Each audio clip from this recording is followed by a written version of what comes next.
Après avoir nettoyé le dernier du sang, le prêtre éclabousse de l'eau sur son visage, espérant que le froid l'aidera à se stabiliser, à renforcer ses nerfs avant la cérémonie. Il a réalisé des dizaines, voire des centaines de mariages catholiques et en connaît parfaitement le déroulement. C'était jusqu'à ce qu'il l'ait trouvé. Il l'appelle le mangeur de foie. Quand il apparaît pour la première fois, ou plutôt, sa voix le fait, le prêtre tombe dans son piège. Il pense que c'est la voix de Dieu qui parle, qui descend du ciel pour offrir une sagesse divine. Mais plus la voix dit au prêtre de faire des choses étranges, plus il commence à se demander. Puis elle commence à lui parler des mariages, quoi faire, qui accepter, combien elle en a besoin et où attendre le messager. Cela semble presque satanique la première fois, les visions et les sons de ce qui ne pourrait être qu'un rituel impie. Mais en luttant avec cela par la suite, le prêtre croit aux mensonges racontés par le mangeur de foie que tout cela fait partie du grand plan. Le messager n'est présent à ses services que pour aider à déterminer qui est digne et qui ne l'est pas. Pendant un temps, le prêtre se résigne à son propre manque de compréhension. Les voix du Seigneur échappent à la compréhension des mortels, ses méthodes dépassent leur entendement. Mais il fait toujours des cauchemars à propos de tout le sang.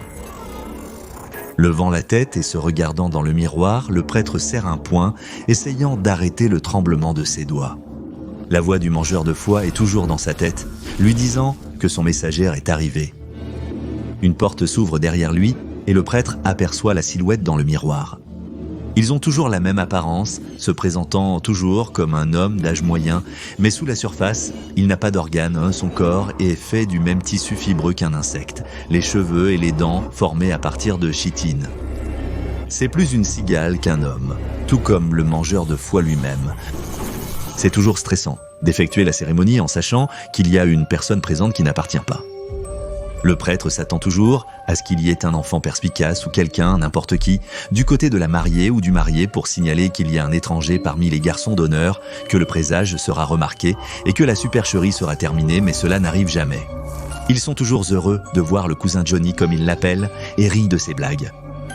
Ils semblent être capables de comprendre le charabia que le prêtre peut entendre parler. Le prêtre sent son cœur battre la chamade alors qu'il passe en revue l'ordre des procédures, tambourinant sur ses côtes, sachant que le moment d'échanger les vœux se rapproche de plus en plus. Le couple heureux récite leurs belles paroles et se donne leurs bagues et une vague frappe le fond de l'estomac du prêtre. Le présage cousin Johnny, comme ils le connaissent, avance avec plusieurs paires de pinces dans ses mains, juste comme la fois précédente. Il distribue les dents parmi les garçons et demoiselles d'honneur, les forçant à arracher leurs propres dents, une par une. Il n'y a pas de cris, pas de signes de douleur, juste des quantités copieuses de sang qui coulent des blessures dans leur bouche. Alors que le messager rassemble les dents ensanglantées et arrachées et les présente à la mariée et aux mariés, les nouveaux mariés commencent à manger. Le craquement de leur propre émail, la fracture de leur mâchoire est répugnant chaque fois amenant le prêtre à détourner les yeux et à regarder vers le haut. Parfois, il prie le vrai Dieu, pas le mangeur de foie, pour que ce cauchemar cesse. D'autres fois, il se contente de fixer les poutres de l'église. Cette fois, il repère quelque chose de caché parmi les vieilles hautboiseries au-dessus, le seul autre témoin de la cérémonie répréhensible, en dessous, un nid de cigales. Parmi tous les domaines de la vie publique que la Fondation SCP surveille, on pourrait ne pas s'attendre à ce que le monde de la dentisterie soit celui qui nécessite autant d'observation. Pourtant, au fil des années, si la mission de la Fondation a prouvé quelque chose, c'est que des anomalies peuvent et vont se produire presque partout, dans les endroits les plus probables ou improbables, y compris à l'intérieur des dents humaines. Certains agents de la Fondation ont passé des années infatigables, voire des carrières entières, en tant qu'assistants, réceptionnistes et autres membres du personnel chez les praticiens dentaires, à l'affût des incursions SCP. Les agents infiltrés dans ces établissements surveillent de près les dossiers médicaux et dentaires des patients et signalent toute condition potentiellement anormale à la Fondation.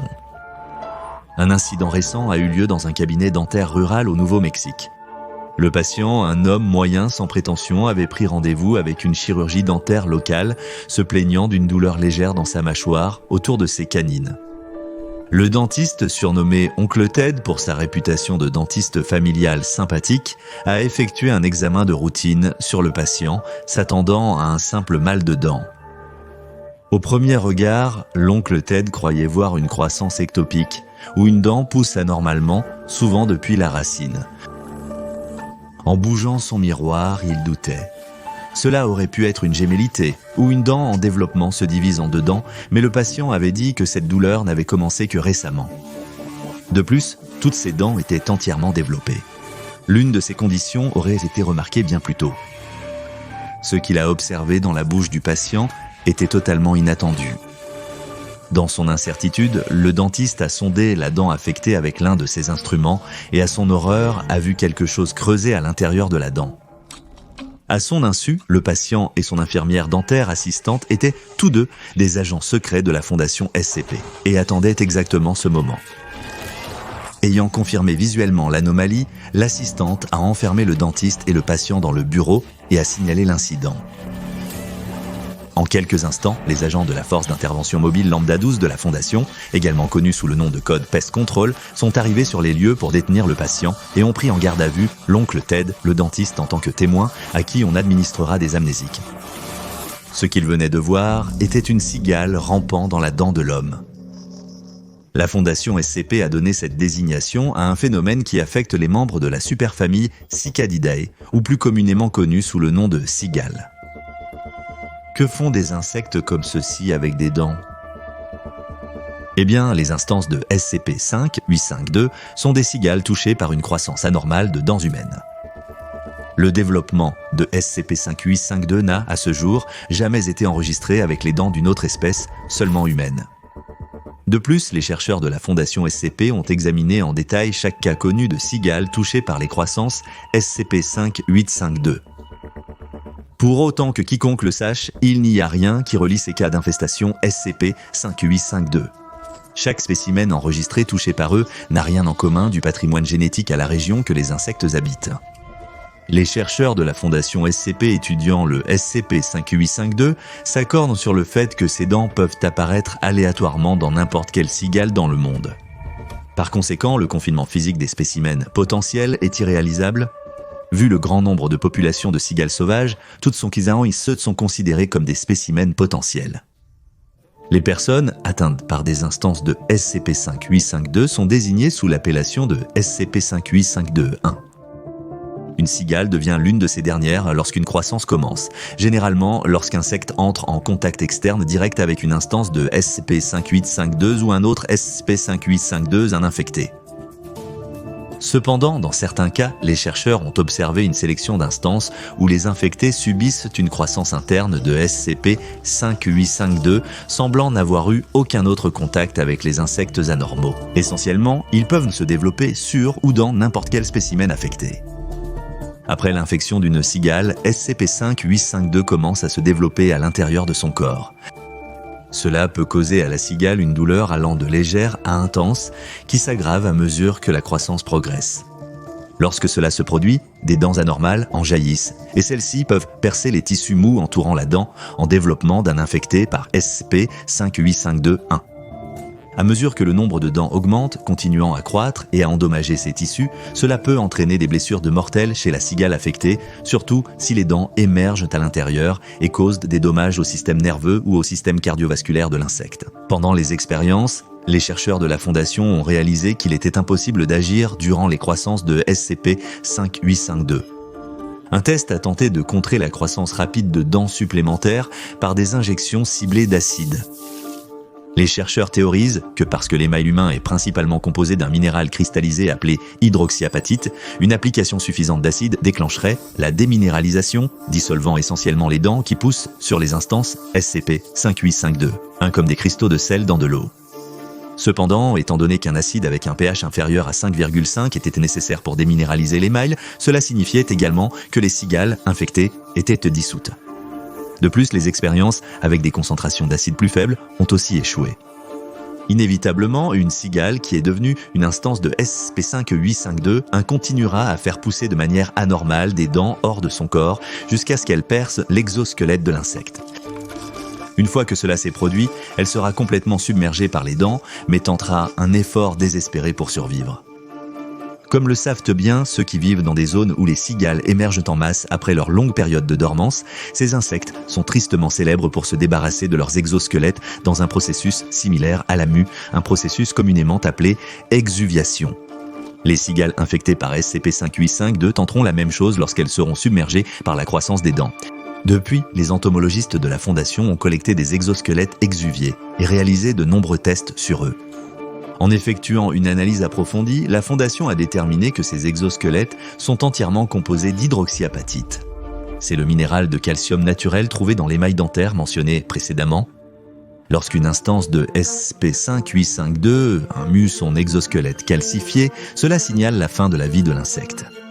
Dans tous les cas documentés, le processus aboutit toujours à la mort d'un spécimen de cigale infecté.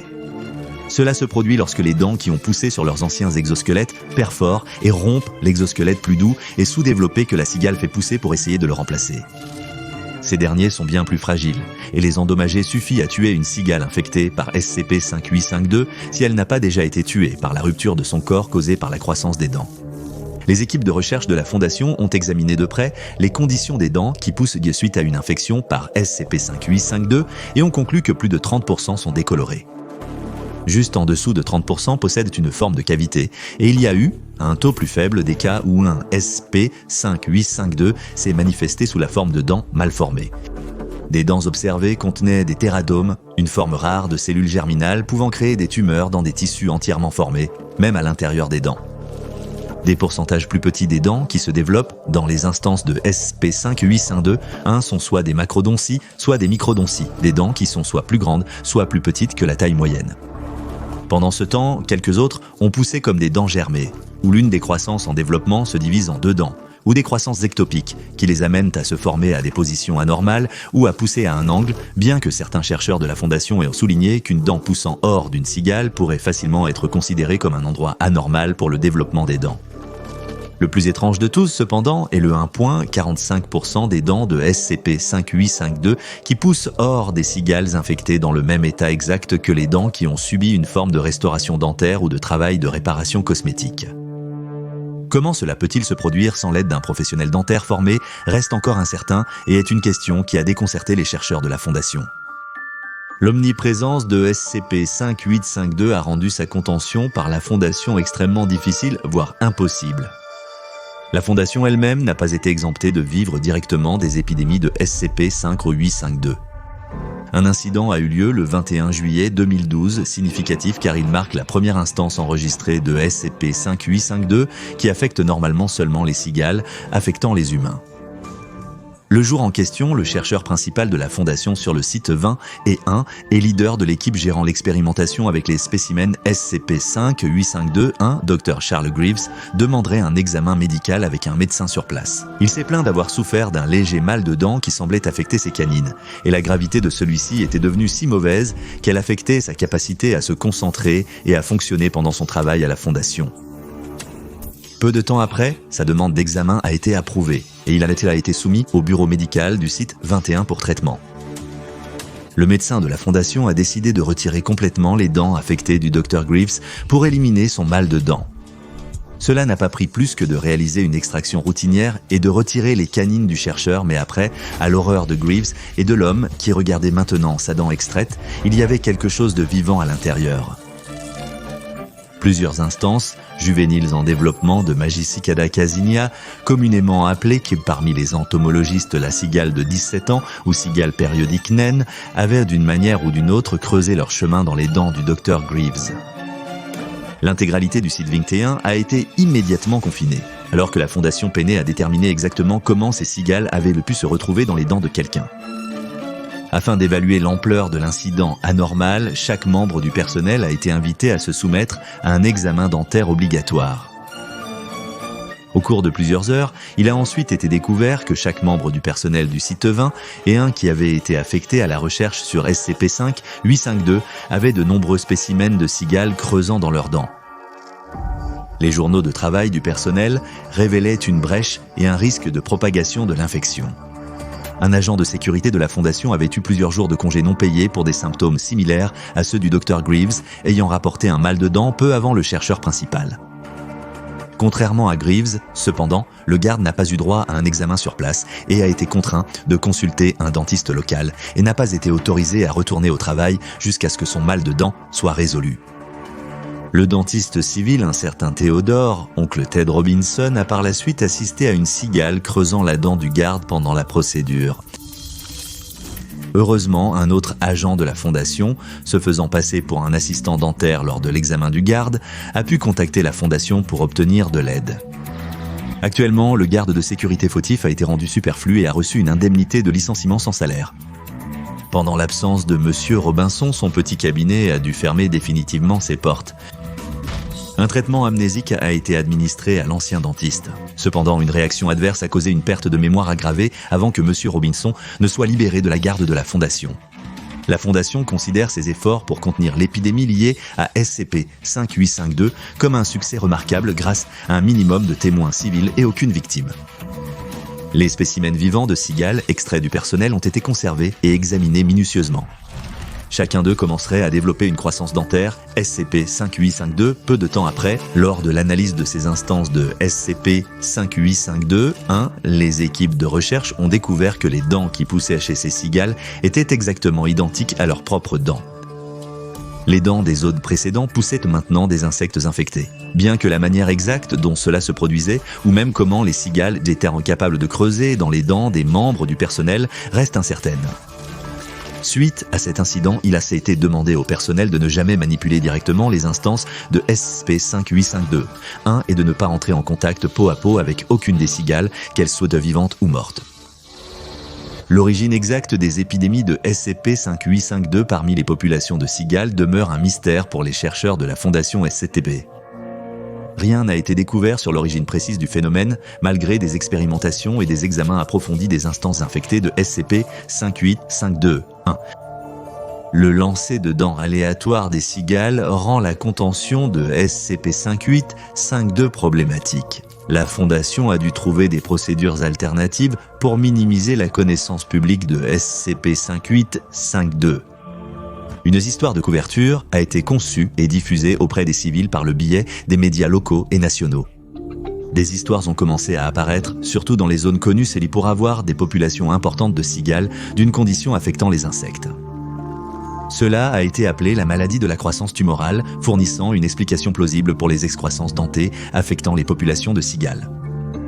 Par la suite, des entomologistes affiliés à la Fondation ont davantage promu l'idée que les cigales souffrant de tumeurs pourraient transmettre une forme de gale, une maladie cutanée généralement causée par des acariens chez les chiens, mais pouvant aussi provoquer des éruptions et irritations chez l'homme, avec un risque d'infection secondaire.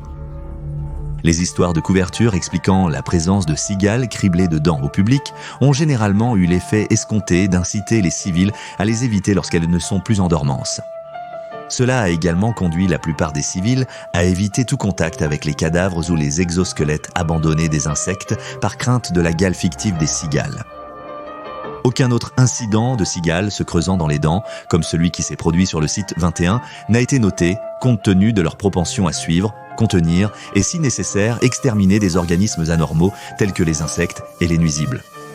La force d'intervention mobile Lambda 12 est l'équipe de première intervention pour gérer les épidémies de SCP-5852. En cas de détection de cigales infectées à l'état sauvage, le service de lutte contre les nuisibles les sécurise et les transfère au département d'entomologie du site 21. Peu de personnes à la Fondation se sont interrogées sur la raison pour laquelle le SCP-5852 affecte uniquement les insectes de la superfamille des Cicadidae et aucun autre groupe entomologique, ou pourquoi certaines autres anomalies semblent aussi concerner les cigales. Un membre du personnel, l'assistant de recherche Wolfie Dalbrough, a cependant soulevé cette question dans un petit forum en ligne lié au Gamers Against Weed, un collectif en ligne connu pour créer des anomalies pour leur propre amusement.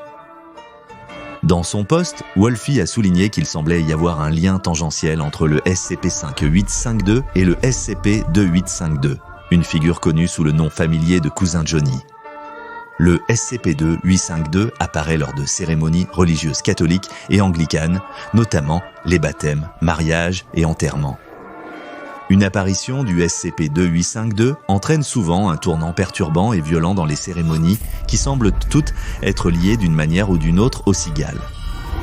Les mariages affectés par le SCP-2852 sont désignés par la Fondation comme des événements de niveau blanc, et Wolfie Dalbro a découvert que l'un d'eux a eu lieu au même endroit où le SCP-5852 a été découvert pour la première fois. L'église commémorative de Templeton, en Virginie occidentale, avait été le site d'un événement de niveau blanc des années avant la découverte. Un nid de cigales infecté par les excroissances anormales, les premiers cas enregistrés de SCP-5852-1 ont été trouvés nichés dans le toit de l'église commémorative de Templeton par des agents de la Fondation, nettoyant les preuves du mariage désastreux qui avait été visité par cousin Johnny. Il n'est pas clair si ce nid d'insectes était présent lors de l'événement de niveau blanc, et si SCP-5852 était le résultat de la présence de SCP-5852. Depuis qu'il a postulé un lien entre SCP-5852 et SCP-2852, l'assistant de recherche Wolfie Dalbro a depuis été écarté de son poste à la Fondation. En 2021, il a été découvert qu'il participait au forum lié au groupe Gamers Against Weed et il a été administré avec des amnésiques suite à sa résiliation subséquente. Il n'est toujours pas clair si cet assistant de recherche a pu apprendre le lien entre SCP-5852 et Imago. Découvrez le Patreon du Dr Bob et devenez un jeune chercheur aujourd'hui. Allez maintenant regarder une autre entrée des dossiers du Dr Bob comme SCP-478, l'effet des dents.